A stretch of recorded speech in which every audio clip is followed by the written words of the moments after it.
കുവൈറ്റിൽ നിന്ന് കൊച്ചിയിലെത്തിയ ശേഷം ബംഗളൂരു സ്വദേശി സൂരജ് ലാമയെ കാണാതായ സംഭവത്തിൽ രൂക്ഷ വിമർശനവുമായി മകൻ സന്തോൺ ലാമ. ഔദ്യോഗിക സംവിധാനങ്ങൾക്ക് മൊത്തം പിഴവ് സംഭവിച്ചു എന്നാണ് വിമർശനം. കൊച്ചി കളമശ്ശേരി HMT പരിസരത്ത് മൃതദേഹം കണ്ടെത്തിയ സംഭവത്തിൽ പോലീസിനെ ഹൈക്കോടതി രൂക്ഷമായി വിമർശിച്ചു.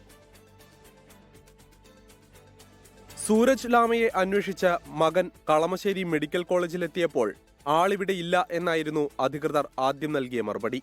പിന്നീട് മാധ്യമങ്ങളിൽ വാർത്ത വന്ന ശേഷമാണ് അജ്ഞാതൻ എന്നത് മാറ്റി സൂരജ് ലാമ എന്ന് രേഖപ്പെടുത്തിയത്.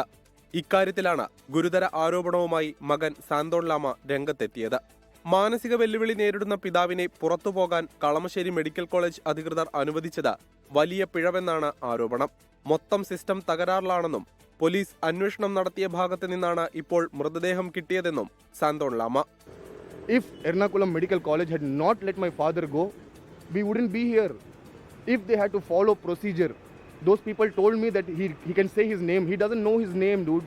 It's just that they have shown their lack of responsibility so far. It's called due negligence in English. അതേസമയം വിഷയത്തിൽ ഹൈക്കോടതിയും രൂക്ഷ വിമർശനമാണ് ഉന്നയിച്ചത്. ജുഡീഷ്യൽ സിറ്റി വരാൻ പോകുന്ന കളമശ്ശേരി HMT പരിസരത്ത് നിന്ന് മൃതദേഹം കണ്ടെത്തിയത് അധികൃതരുടെ നിരീക്ഷണക്കുറവ് ചൂണ്ടിക്കാണിക്കുന്നതാണ്.